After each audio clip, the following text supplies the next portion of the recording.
tasiya manje mchato uri pakati ndozvangochida tosiya mchato ndizvo ndiri kutaura kuti munhu anofanira kudzikama pane vanhu ndidzikama chii mchato wemuzukuru wangu ndosiya mchato ndomuenda kumba radambuka katira kuti ndaenda kusvoda paya apa makuru makakotama ndiri kuti kuti aiwa pashiri papanze mukamba makakotama ndiwega iwate tirabokoza ukamboona hembe inonzi yatengwa muri zvacho ngaasafare hembe yekuti hembe yakatengwa ndifare ndakaipfeka ndonzi usatamba ndosafare muzikato muzukuru wangu chinhu changokurwadza ndechekuti peshaseka andabasa nekusekwa napeshina andabasa ndikublema iwewe ndiblema kuti ndadi ndakupa mari zvakanaka neke ndonontsvagira hembe kune mujaka bachiro chakabvarika first day kala kumbuka so izvezvizvo kumbuka trouser robvaruka pamberi pevanhu ndakakutaurira ndipfeke sutu ye30 handidi sutu ye$30 ndina kuramba hangu zvapangotadzika hapo watadzika ino akukumbire regerero aiwa ndizvo ndakakuudza pandakatenga kuti sutu yandatenga iyi chiitai muchitambo mukana muchitambo makadii munhu achitambawo zvimbitana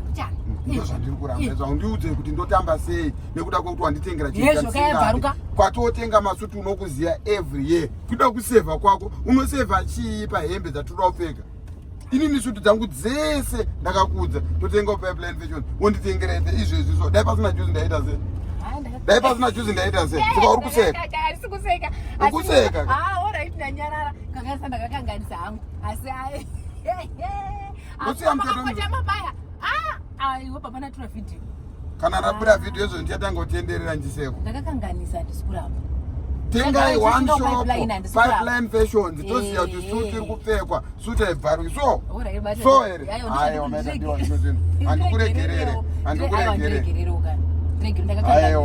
indangofunga kuti ndichangoregawo kungotamba mungoramba makadii ndisirega kutamba seiko pamuchato muzukuru wangu nekuti suti yacho kai ndandakakuudzai kuti aiwa ndafara nazvo zvawaitaasi chokwadi chiripo handipfeke yazokubvadzai tasekake kuti wangopinza pechi pasi munhu anoda here kusekerwa negirlfriend haadizvi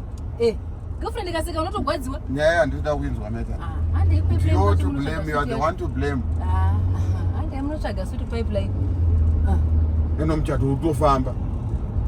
kudai zvazoitika kana kuti maybe ndiri pawanyarikani pamba kumba kwenyu ipapa futi pawanyarikani kozvanate zvaro varipo vari kuona ndozvandiri kuti sori ingatatotaura sori ndichabvunza hangu kuti hapana tsvaire vhidhiyo asi ndiri kuti sori ichindiregererai next time yamogara chienda mari unoida kusevha mari yeyo unosevha mari uchitiseivhoka mari izoshandawo zvimwe zvinhu kumberi ndiregererei kutadza ndatadza asi toenda pipeline totenga chindiregerera unoziva ndotenga mazobatama kuda ndabvirerwa kuti kudai ndanyarara makuri kungotaurawo zvangu zvaitika ndauda zvikurikidza mwari wangu ndikati batai baba vekwangu batai baba vekwangu mwariwe ndandati sori iwani